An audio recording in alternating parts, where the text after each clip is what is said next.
السلام علیکم ورحمۃ اللہ وبرکاتہ۔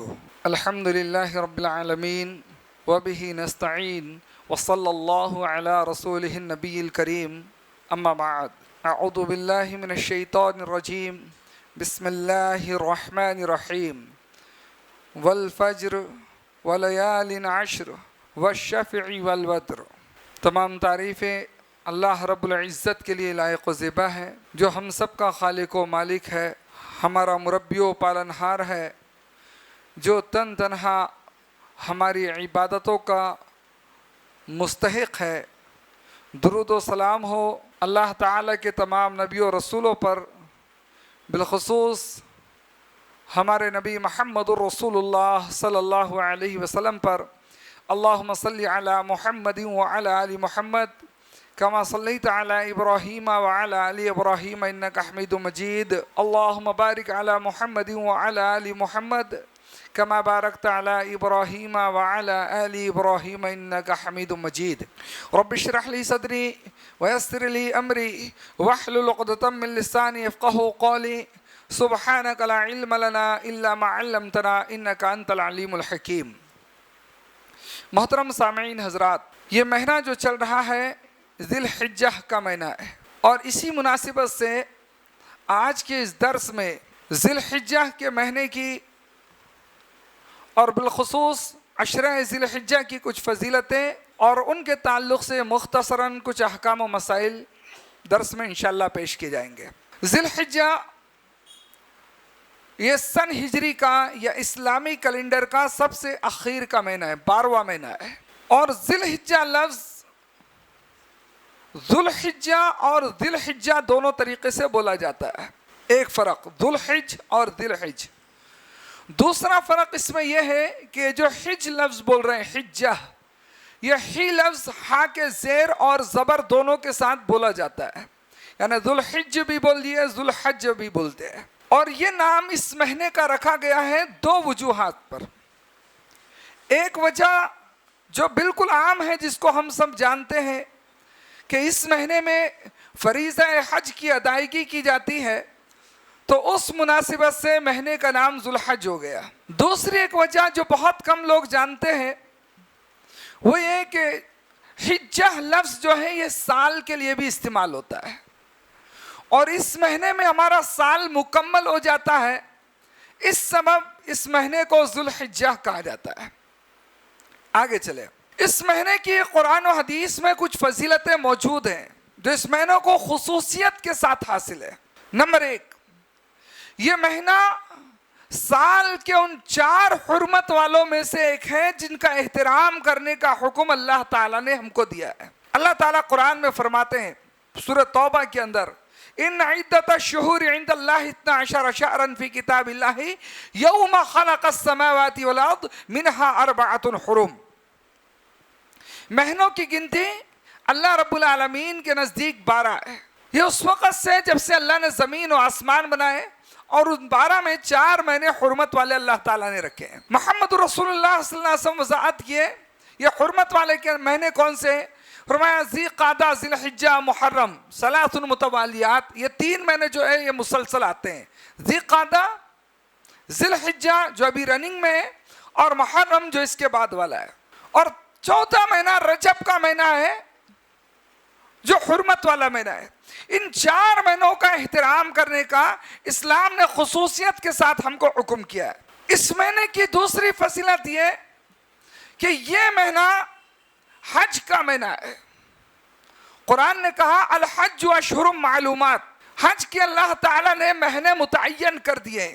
حج کے مہینے اللہ تعالیٰ نے طے کر دیے، اللہ نے متعین کر دیے۔ حج کے مہینے، یہ مہینہ لفظ کا جمع ہے مہینے، جو کم سے کم 2 سے زیادہ کے لیے بولے جائیں گے۔ مفسرین نے اس آیت کی تشریح میں لکھے ہیں کہ جو حج کے مہینے اللہ نے فرمایا، اشہر جمع کا صیغہ استعمال کیا، تو یہ شوال، ذی قعدہ اور ذی الحجہ 3 مہینوں کا اللہ نے ذکر کیا ہے۔ شوال رمضان کے بعد والا مہینہ، پھر ذی قعدہ، ذی الحجہ، یہ 3 مہینوں کو الحج اشہر معلومات اللہ تعالیٰ نے حج کے مہینے قرار دیا۔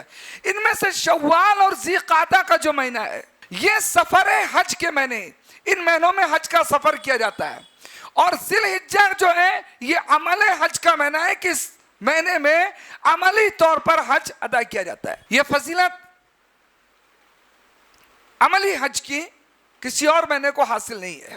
اس مہینے کے اندر دو عمل ایسے ہیں خصوصیت کے ساتھ، جن دو عملوں کو سال کے بقیہ 11 مہینوں میں کبھی بھی ادا نہیں کیا جا سکتا، کبھی بھی نہیں. جن میں سے پہلا عمل حج کا ہے. اب حج سے جڑے ہوئے آپ معاملہ دیکھ لیں. عرفہ کے میں ٹھہرنا، وقوف عرفہ جو بولتے ہیں، آپ اس مہینے کے علاوہ، اس مخصوص دن کے علاوہ سال میں کتنا بھی جا کے عرفہ میں رکیں، آپ کا وہ رکنا وقوف عرفہ نہیں کہلائے گا، عرفے کی عبادت نہیں کہلائے گی. وہ خاص اس مہینے کے مخصوص دن کے ساتھ مینا میں قیام کرنا. وہ مینا میں جو حاجی قیام کرتا ہے، اب سال کے کسی دن میں بھی جا کر قیام کرے، وہ قیام کوئی معنی نہیں رکھائے گا.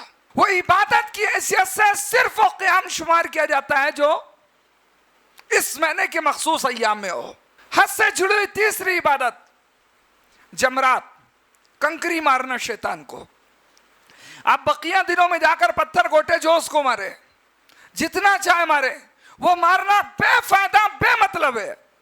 اس کا دن وقت متعین اس مہینے کے اندر، وہ فضیلت صرف اسی مہینے میں ان دنوں میں حاصل کیا جا سکتی ہے.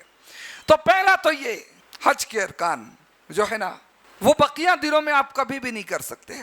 اب ادھر دیکھیں تو آپ صفا مروہ ہے یا طواف ہے، وہ عمرہ میں بھی کیا جا سکتا ہے، کیا جاتا ہے، جا سکتا ہے نہیں کیا جاتا ہے، لیکن یہ جو چیزیں یہ محدود ہیں حج کے ساتھ. دوسری عبادت جو صرف اس مہینے کے ساتھ خاص ہے، وہ ہے نحر کرنا. ہم عام لفظوں میں اس کو قربانی بولتے ہیں. حدیث کے اندر اضحیہ اور نحر لفظ کا استعمال کیا گیا اس کے لیے. قرآن کہتا ہے فَصَلِّ لِرَبِّكَ وَانْحَرْ، اپنے رب کے لیے نماز پڑھو اور قربانی کرو. اب یہ جو اضحیہ ہے، جو سنت ابراہیم ہے، عام قربانی کی بات نہیں ہو رہی. آپ چاہیں تو ابھی کوئی سی بھی چیز قربان کر سکتے ہیں، کوئی سا جانور قربان کر سکتے ہیں، لیکن جب ہم بات کرتے ہیں نحر کی، اضحیہ کی، یہ خاص ہے اس مہینے کے فلاں دنوں میں، جس کو ہم ان دنوں کے علاوہ میں نہیں کر سکتے. آپ بہت لمبے دنوں کی بات تو جانے دیجئے. اللہ کے رسول صلی اللہ علیہ وسلم، اب یہ قرآن کی آیت میں کیا کہا گیا؟ آپ نماز پڑھیے اپنے رب کے لیے اور قربانی کیجئے.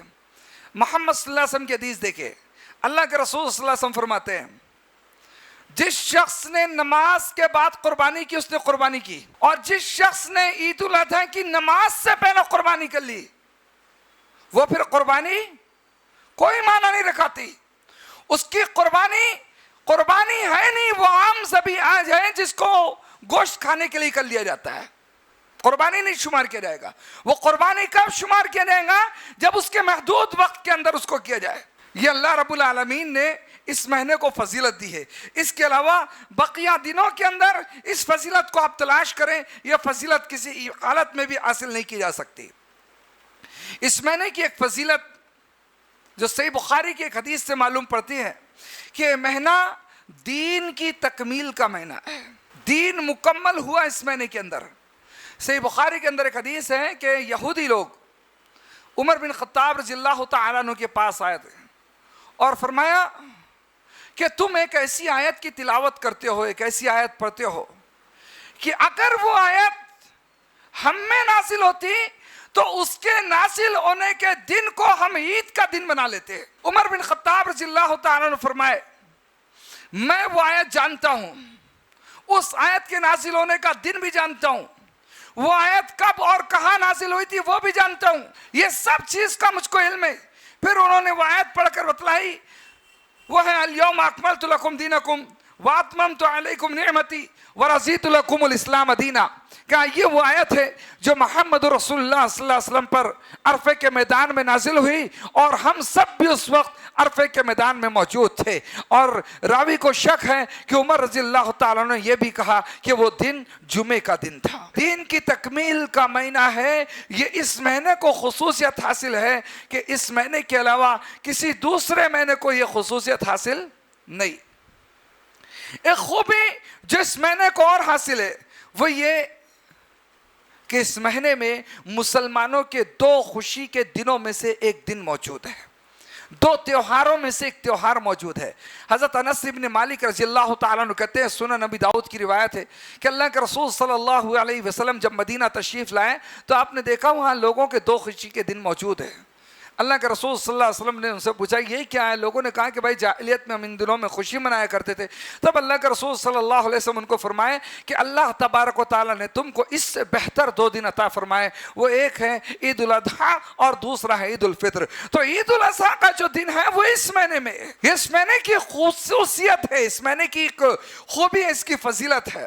اب ایک اور فضیلت کی طرف آئے، وہ بہت اہم فضیلت ہے کہ اس مہینے کے شروعاتی 10 دن جو ہے، ان 10 دنوں کو سال کے دنوں میں سب سے زیادہ فضیلت عطا کی گئی ہے۔ یہاں تک کہ بعض اہل علم نے تو یہ بات لکھی ہے کہ رمضان المبارک کے دنوں سے زیادہ اس دن کو فضیلت حاصل ہے، ان 10 دنوں کو۔ حضرت جابر رضی اللہ تعالیٰ سے مروی ایک حدیث ہے، انہوں نے بیان فرمایا کہ اللہ کے رسول صلی اللہ علیہ وسلم نے فرمایا افضل ایام الدنیا ایام العشر، کہ دنیا کے دنوں میں سب سے زیادہ فضیلت والے دن یہ 10 دن ہیں۔ آپ نے خود وضاحت کی، یعنی عشرہ ذی الحجہ کے 10 دن، شروعاتی 10 دن دنیا کے دنوں میں، یعنی سال کے دنوں میں سب سے زیادہ فضیلت والے دن یہ 10 دن ہیں۔ تو سوال کیا گیا وَلَا مِثْلَهُنَّ فِي سَبِيلِ اللَّهِ، کہ اللہ کے رسول صلی اللہ علیہ وسلم ہماری زندگی کے وہ دن جو ہم اللہ کی راہ میں گزارتے ہیں، جہاد کرتے ہوئے گزارتے ہیں، کیا وہ دن بھی اتنے زیادہ فضیلت والے دن نہیں؟ اللہ کے رسول صلی اللہ علیہ وسلم نے فرمایا ہاں وہ دن بھی اتنے فضیلت والے دن نہیں ہیں، الا رجل افر وجهه فی التراب، سوائے اس آدمی کے جس نے اپنے چہرے کو مٹی میں ملا دیا، یعنی شہید ہو گیا، وہ شخص فضیلت حاصل کر سکتا ہے۔ وگرنہ سال کے سب سے زیادہ عظمت والے دن، سب سے زیادہ فضیلت والے دن یہ 10 دن ہیں کہ ان دنوں میں کیا جانے والا عمل اللہ کے نزدیک سب سے زیادہ اہمیت کا عامل رہتا ہے۔ اس لیے ایک دوسری حدیث جس کے راوی عبداللہ ابن عباس رضی اللہ تعالیٰ عنہما ہے، اس میں اللہ کے رسول صلی اللہ علیہ وسلم نے فرمایا ما من ایام العمل الصالح احب الی اللہ، کوئی دن ایسے نہیں جن میں عمل کرنا اللہ کے نزدیک اتنا زیادہ محبوب ہو جتنا زیادہ ان 10 دنوں میں بندوں کا اعمال اللہ کے نزدیک محبوب بنتا ہے۔ کوئی دن ایسے نہیں۔ صحابی نے پھر سوال کیا، اللہ کے رسول صلی اللہ علیہ وسلم جہاد والے دن بھی نہیں، اللہ کی راہ میں نکلے ہوئے دن بھی نہیں؟ آپ صلی اللہ علیہ وسلم نے فرمایا نہیں، وہ دن بھی نہیں سوائے اس شخص کے جو اپنا جان اور مال لے کر نکلا اور کچھ بھی لے کر واپس نہیں لوٹا، شہید ہو گیا۔ قرآن کی جو آیت ہے نا والفجر ولیال عشر والشفع والوتر، اللہ تعالیٰ نے یہاں 4 چیزوں کی قسم کھائی۔ اللہ فرماتا ہے قسم ہے فجر کی، قسم ہے 10 راتوں کی، قسم ہے جفت کی اور طاق کی، قسم ہے جوڑے والی گنتی کی اور قسم ہے بغیر جوڑے والی گنتی کی۔ فجر کی قسم کھائی اللہ نے۔ فجر کیا ہے؟ ایک وقت کا نام ہے جس پہ فجر کی نماز ادا کی جاتی ہے۔ اس وقت کی اہمیت کو بیان کرنے کے واسطے اللہ تعالیٰ اس کی قسم کھائے۔ وَلَيَالٍ عَشْرٍ، فجر کے بعد اللہ تعالیٰ نے 10 راتوں کی قسم فرمائی۔ یہ 10 راتیں کیا ہیں؟ تمام مفسرین قریب اس بات پر متفق ہیں کہ ذی الحجہ کی ابتدائی 10 راتیں ہیں، اور 10 رات بول کر اللہ تعالیٰ نے رات اور دن دونوں بیان فرمایا۔ پھر اگلی قسم کھائی والشفع، بغیر جوڑے والے گنتی کی عدد کی، یعنی 2 جوڑے والی گنتی کی عدد، یہ 2 4 6 8۔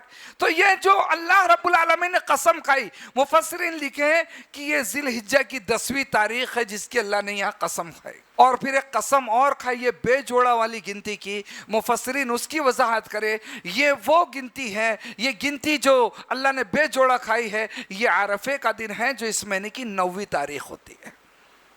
تب اندازہ لگائیں کہ اس دن کو، اس مہینے کو، ان مہینے کے 10 دنوں کو کس قدر فضیلتیں اللہ رب العزت نے عطا فرمائی ہے۔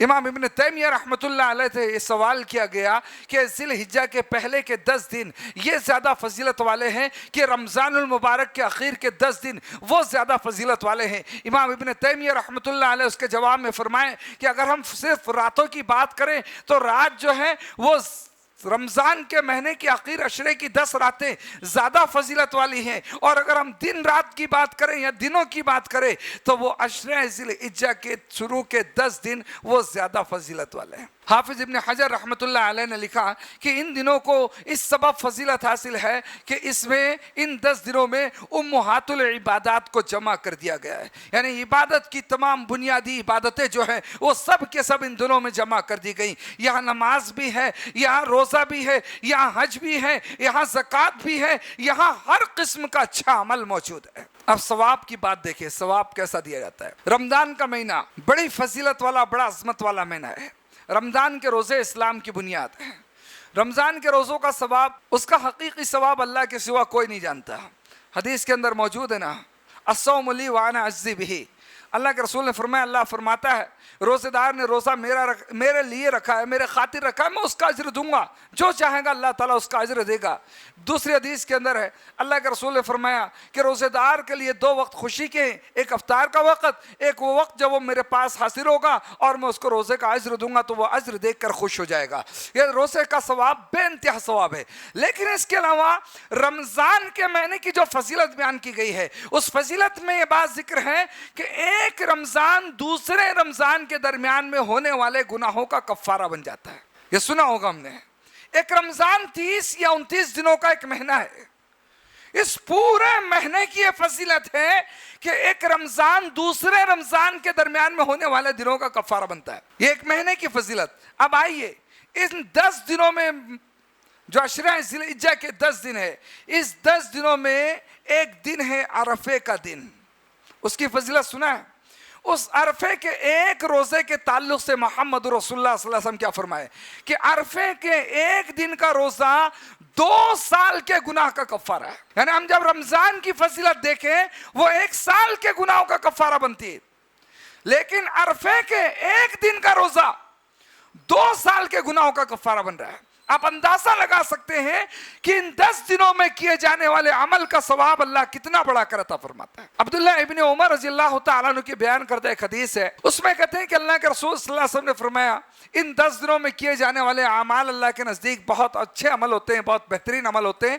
فَأَكْثِرُوا بِالتَّحْلِيلِ وَالتَّكْبِيرِ وَالتَّحْمِيدِ، لہٰذا ان 10 دنوں میں تم بہت زیادہ اللہ کی بڑائی بیان کرو، اللہ کی تعریفیں بیان کرو اور اللہ کی تحلیل بیان کرو، یعنی لا الہ الا اللہ پڑھا کرو۔ یہ تکبیر اللہ کی بڑائی بیان کرنے والا جملہ ہے، تحلیل اللہ کی توحید بیان کرنے والا کلمہ ہے، اور تحمید اللہ کی حمد اور اللہ کی پاکی بیان کرنے والا کلمہ ہے۔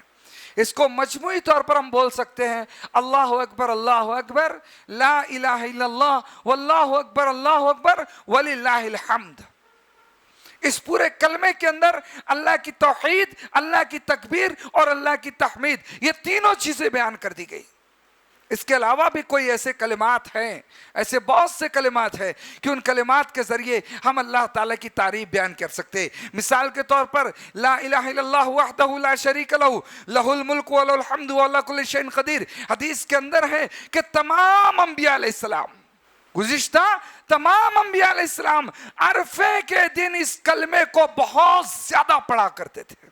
گزشتہ تمام انبیاء علیہ السلام عرفے کے دن، یہ حدیث کو میں دوبارہ دہرا رہا ہوں ایک بات سمجھانے کے لیے، گزشتہ تمام انبیاء علیہ السلام عرفے کے دن کون سا کلمہ پڑھتے تھے؟ لا الہ الا اللہ وحدہ لا شریک لہ لہ الملک و لہ الحمد و علی کل شیء قدیر۔ میں نے اس حدیث کو 2 بار دہرایا ہے، آپ یاد رکھیے گا، میں بعد میں یاد دلاؤں گا کیوں دہرایا۔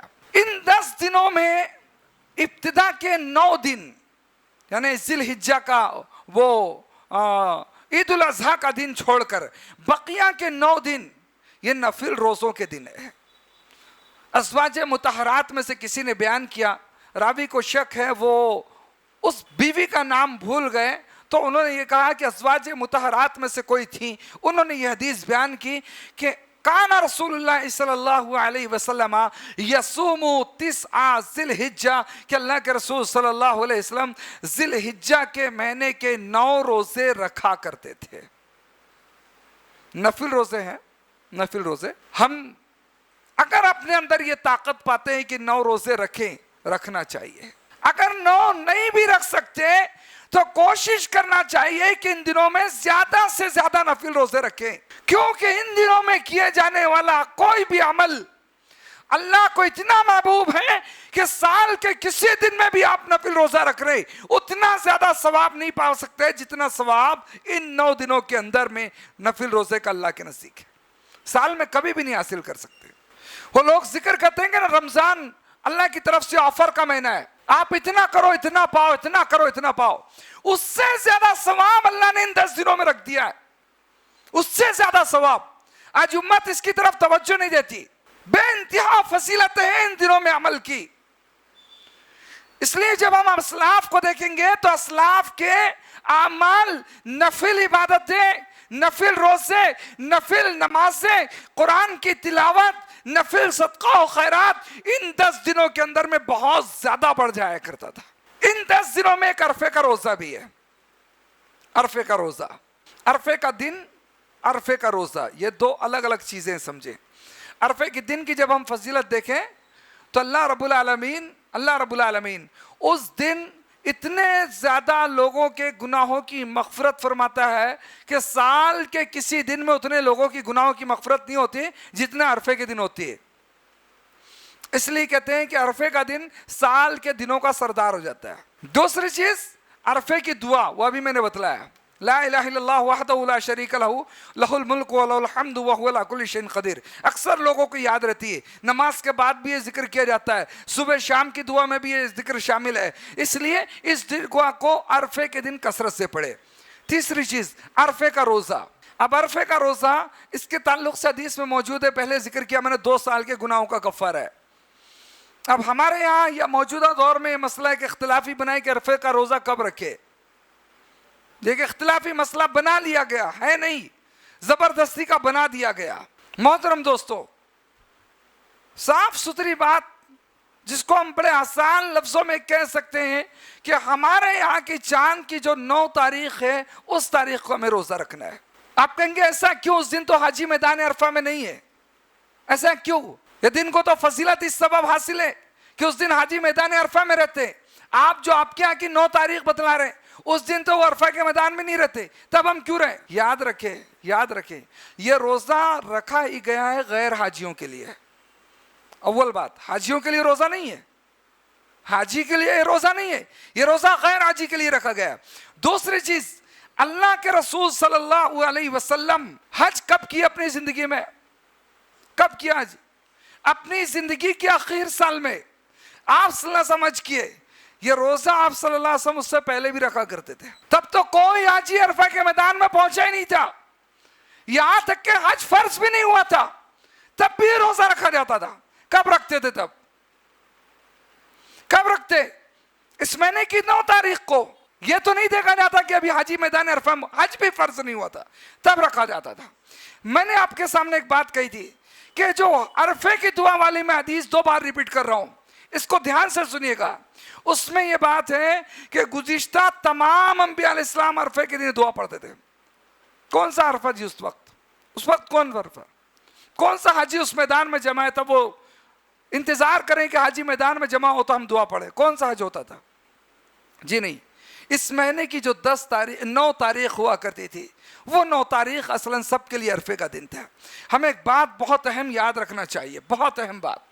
اللہ کے رسول صلی اللہ علیہ وسلم کی جو وفات کا سال تھا، یا آپ صلی اللہ علیہ وسلم کے جو حج کا سال تھا، حج کا سال جس سال اللہ کے رسول صلی اللہ علیہ وسلم نے حج کیے، جانتے ہیں اس سال بھی مکہ اور مدینہ میں چاند کی تاریخ پہ 1 دن کا فرق تھا۔ یہ بڑی اہم بات یاد رکھیے گا، اس سال بھی مکہ اور مدینہ کی چاند کی تاریخ میں 1 سال کا فرق تھا۔ اسی سبب آپ دیکھیں جو ذکر کیا جاتا ہے نبی صلی اللہ علیہ وسلم کی تاریخ وفات 12 ربیع الاول ہے۔ کچھ نئی علماء آئے، نئے مولوی نکل کر آئے، انہوں نے بڑا ایک اپنے انداز میں، مخصوص انداز میں ایک حساب لگایا کہ اللہ کے رسول صلی اللہ علیہ وسلم عرفہ کے میدان میں تھے، مطلب ذی الحجہ کی 9 تاریخ تھی، دن کون سا تھا؟ جمعے کا دن کا۔ اب انہوں نے گڑیچ لگایا کہ اللہ کے رسول صلی اللہ علیہ وسلم کا انتقال پیر کے دن ہوا، یہ بات طے۔ اب وہ حساب لگانا شروع کر دیے، وہاں 9 تاریخ جمعے کا دن. اب ہم یہاں پیر کو جوڑیں. اگر ہم 29 کے مہینے مانے تو پیر کے دن 12 تاریخ نہیں پھنستی. 30-29 کا مہینہ مانے پیر کے دن 12 تاریخ نہیں پھنستی. انہوں نے پورا جوڑ کر ایسا حساب لگا دیا اور یہ کلین کر دیا کہ جو 12 تاریخ ہے یہ وفات کی تاریخ ہے ہی نہیں, وفات کی تاریخ کچھ اور ہے, یہ تو پیدائش کی تاریخ رہے گی. یہ کام آپ کے انجینئر محمد علی مرزا نے بھی کیا, اس کے علاوہ کچھ بریلی علماء نے بھی یہ کام کیا. لیکن جانتے ہیں یہاں پر وہ لوگ اس بات کو لے کر دھوکہ کھا گئے, اور بہت بڑا دھوکہ کھائے, کہ وہ حج کے سال میں مدینہ اور مکہ کی تاریخ میں جو ایک دن کا فرق تھا اس فرق کو بھول جاتے ہیں. وہ ایک لمبی بحث ہے کہ وہ ایک دن کا فرق کیسا تھا. حدیثوں میں موجود ہے, بات موجود ہے حدیثوں میں, ایک دن کا فرق تھا, اس فرق کو بھول جاتے ہیں. جب ہم اس فرق کو سامنے رکھتے ہوئے وہ تاریخ جوڑیں تو واقعی 12 ربیع الاول پیر کا دن محمد رسول اللہ صلی اللہ علیہ وسلم کی وفات کی تاریخ بن جاتا ہے. تو وہاں صحابہ اکرام کے درمیان بھی یہ بات موجود نہیں تھی کہ جب حاجی جمع ہوں گے تب ہم رکھیں گے. یہ باتیں آج ہم نکال رہے ہیں. ہمارے یہاں جو بھی 9 تاریخ پڑتی ہے, دن جو بھی آ جائے, ہمیں اس تاریخ کو روزہ رکھنا ہے. یہی بات سب سے بہتر اور سب سے درست بات ہے. اب دوستو اگلی چیز کی طرف آئیے, قربانی. یہ 10 ذی الحجہ میں کیا جانے والا سب سے افضل ترین عمل جو ہم کر سکتے ہیں وہ قربانی ہے. حالانکہ قربانی کے اس کے علاوہ اور دن بھی ہے. اکثر اہل علم کے مطابق 4 دن قربانی کے ہیں. کچھ لوگ اختلاف کرتے 3 دن رکھتے ہیں, زیادہ تر اہل علم 4 دن بولتے ہیں. لیکن ان 4 دنوں میں بھی یہ 10 ذی الحجہ جو ہے نا, یہ سب سے زیادہ افضل ترین دن ہے قربانی کے لیے. اس لیے کہ اس کی ایک وجہ یہ ہے کہ وہ شروعاتی 10 دنوں کو جو فضیلت دی ہے وہ اس میں شامل ہو جاتی ہے قربانی. اس کے بعد آپ دوسرے دن قربانی کرتے ہیں تو وہ ان 10 دنوں سے تو کم از کم باہر نکل جاتی ہے. 10 دنوں کا عمل اللہ کو سب سے زیادہ محبوب ہے, تو پہلے دن کر لیں تو اس 10 میں شامل ہو جاتا ہے. پھر اللہ کے رسول صلی اللہ علیہ وسلم کی مخصوص طور پر یہ حدیث بھی ہے کہ آج کے دن ہم جو سب سے بہترین سب سے افضل کام کریں گے وہ قربانی ہے, وہ نحر ہے, وہ خون بہانا ہے. قربانی کا جانور اکثر لوگ الحمدللہ لے چکے, کچھ لینے والے بھی ہیں. اور میں سمجھتا ہوں یہ بات ہے کہ قربانی کا جانور کیسا رکھنا چاہیے, اس میں کیا خوبیاں تلاش کرنا چاہیے, کن عیبوں سے بچنا چاہیے, عین ممکن ہے یہ باتیں جمعوں میں ہم لوگوں نے سن چکی ہوگی, کیونکہ 2 جمعہ جو گزرے ہیں اکثر خطیب یہی سب باتیں ان جمعوں میں بیان کرتے ہیں. قربانی کے تعلق سے بنیادی طور پر میں بات بتلا دوں جانور کے تعلق سے. 4 جانور قربانی کے جو قرآن میں موجود ہیں مختصراً: بیل اور اس کا جوڑا, اونٹ اور اس کا جوڑا, بکرا اور اس کا جوڑا, مینڈھا اور اس کا جوڑا. یہ 4 قربانی کے جانوروں کا نام لے کر قرآن میں ذکر آیا ہے. اول تو جانور میں سے یہ 4 ہونا چاہیے. ہمارے ہاں جو پاڑا کیا جاتا ہے, بھینس کیا جاتا ہے, اس میں اختلاف ہے. پہلے زمانے میں اختلاف نہیں تھا, زیادہ تر لوگ بولتے تھے کہ پاڑا قربانی میں نہیں ہوگا. موجودہ دور میں جب بیل گائے میں پابندی لگنا شروع ہوئی تو اس وقت لوگوں کا نظریہ پاڑے کی طرف جھکنے لگا. اور ہمارے اہل حدیث علماء میں سے بھی بہت سے علماء ایسے ہیں جنہوں نے پاڑے کے جواز کے قائل ہو گئے کہ قربانی میں وہ جانور جائز ہو جائے گا, وہ درست ہو جائے گا. میں اپنے طور پر تو یہ طاقت نہیں رکھتا کہ میں ایسا فتویٰ دوں کہ وہ جانور قربانی ہوگا یا نہیں ہوگا, لیکن میں دونوں کی باتیں آپ کے سامنے بڑے آسان لفظوں میں رکھنا چاہتا ہوں. جو لوگ کہتے ہیں جائز ہو جائے گا, کر سکتے ہیں, ان کا صرف ایک پوائنٹ ہے, صرف ایک, وہ یہ کہ بھینس جو ہے یہ گائے کی قسم ہے, اسی کی نسل ہے, اس کی قسم ہے. جو لوگ منع کرتے ہیں بس وہ اس پوائنٹ کو رد کرتے ہیں, صرف اتنا سے اختلاف ہے. وہ لوگ کہتے ہیں کہ نہیں, بھینس گائے کی قسم, بھینس گائے کی جنس نہیں ہے, وہ نہیں مانتے. انہوں نے اس کے لیے دلیل دی, ایک عقلی منطقی دلیل انہوں نے کچھ پیش کی. ان میں سے ایک دلیل یہ دی کہ گائے ایک ایسا جانور ہے جو پانی سے دور بھاگتا ہے, اس کی فطرت ایسی ہے, جبکہ بھینس ایک ایسا جانور ہے جو پانی میں گھس کے بیٹھتا ہے. دونوں ایک جنس نہیں ہو سکتے, دونوں میں فرق ہے, بالکل مختلف ہیں ایک دوسرے سے. دوسری انہوں نے یہ بات کی کہ جب ایک جنس کے جانور ہوتے ہیں تو ان کا نطفہ کراس ہو جاتا ہے, میڈیکلی طور پر ان کا نطفہ کراس ہو جاتا ہے. لیکن بھینس اور گائے, ان جانوروں کا نطفہ کسی حال میں بھی کراس نہیں ہوتا. کرنے والوں نے بہت کوششیں کر کے دیکھ لی. یہ انہوں نے دلیل دی کہ یہ جنس کے نہیں ہے, یہ جنس مختلف ہے. جب جنس مختلف ہے تو اس طبقے کا کہنا ہے کہ قربانی نہیں ہوگی. اور وہ پہلا طبقہ جو کہتا ہے جنس ایک ہے, انہوں نے اہل لغت کے اقوال سے استدلال کیا ہے.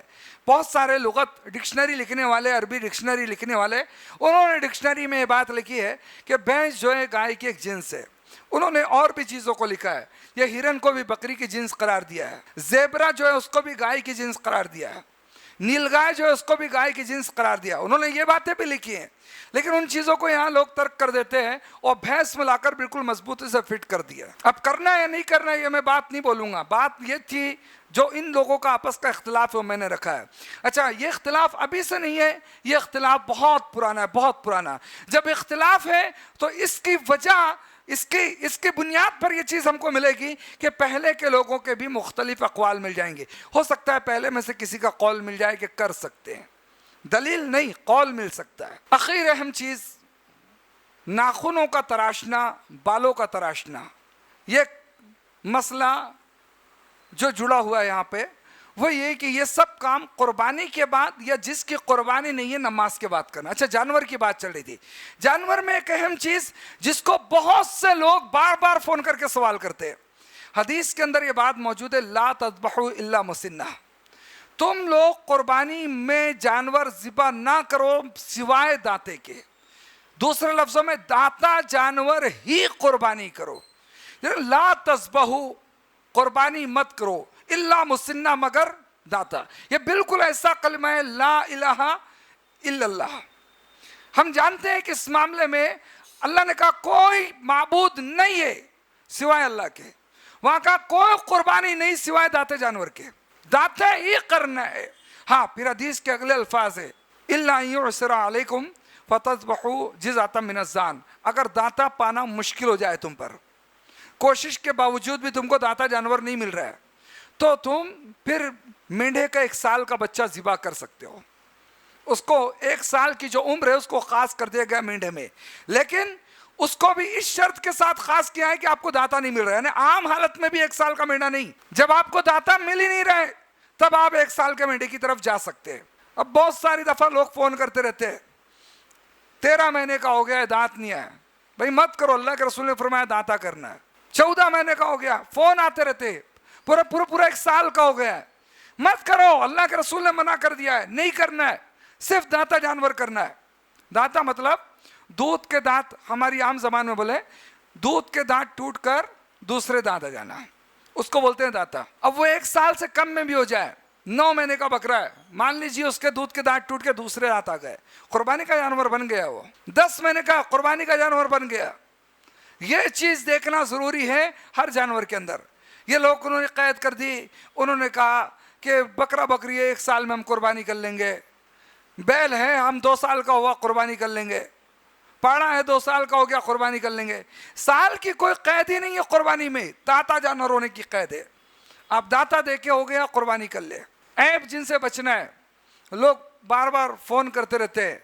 اللہ کے رسول صلی اللہ علیہ وسلم کے حدیث ہے، لنگڑا جس کا لنگڑا پن ظاہر ہو، کانا جس کا کانا پن اندھا پن ظاہر ہو، بیمار جس کی بیماری ظاہر ہو، ایسا دبلا کہ ہڈی دکھ رہی ہو، سینگ ٹوٹا ہو یا کان کٹا ہو، اللہ کے رسول صلی اللہ علیہ وسلم نے ان عیبوں کے جانور کو قربانی کرنے سے منع کر دیا. اب کوئی کہے جی تھوڑا سا کان کٹ گیا، تھوڑا سا سینگ ٹوٹ گیا، نہیں، منع ہے، اللہ کے رسول نے منع کیا. آپ عبادت کرنے جا رہے ہیں نا، ایک ایسی عبادت جو سال میں 1 ہی دفعہ کر سکتے. آپ پابند بن جائیے، اللہ کے رسول صلی اللہ علیہ وسلم کی شریعت کے پابند بن جائیں. آپ وہاں یہاں مت دیکھیں کہ اتنا ٹوٹا اتنا کٹا، نہیں، منع کر دیا. سینگ ٹوٹا نہیں چلے گا، کان کٹا نہیں چلے گا، آپ بالکل اس سے بچ جائیے. یہی ہمارے حق میں بہتر ہے. اور قربانی نماز کے بعد کریں، نماز کے پہلے نہ تو گاؤں کے لوگ کر سکتے نہ شہر کے. یہ بجملہ میں اس لیے کہہ رہا ہوں کہ ہمارے ہاں جو حنفی مسلک عام ہے، ان حنفی مسلک میں یہ بات شامل ہے. انہوں نے لکھا کہ گاؤں کے لوگ جو ہے وہ نماز سے پہلے بھی قربانی کر سکتے ہیں. ان کی سب کتابوں میں یہ بات موجود ہے. نہیں، اللہ کا حکم ہے فَصَلِّ لِرَبِّكَ، آپ نماز پڑھو، وَانْحَرْ، اور قربانی کرو. نماز کو اللہ نے پہلے ذکر کیا، قربانی کو بعد میں ذکر کیا. تو پہلے نماز ادا کرنی ہے، پھر اس کے بعد قربانی کرنی ہے. دعا اللہ رب العالمین ہم سب کو نیک اعمال کی توفیق عطا فرمائے، اللہ رب العالمین ہمارے گناہوں کو معاف فرمائے، اس مبارک مہینے کے ان بابرکت ایام کو اللہ رب العالمین ہمیں توفیق دے کہ ہم اس مہینے میں ان دنوں میں کثرت کے ساتھ ہم نفل عبادتیں کریں، ذکر و اذکار کریں، اور اے الہی جو کچھ بھی عبادتیں ہم کر رہے ہیں اللہ تو اس کو قبول فرما لے، آمین۔ اقول قولی ھذا استغفر اللہ لی ولکم ولسائر المسلمین والحمد للہ رب العالمین۔ السلام علیکم ورحمۃ اللہ وبرکاتہ۔ It's Al Fajr Educational Foundation presentations.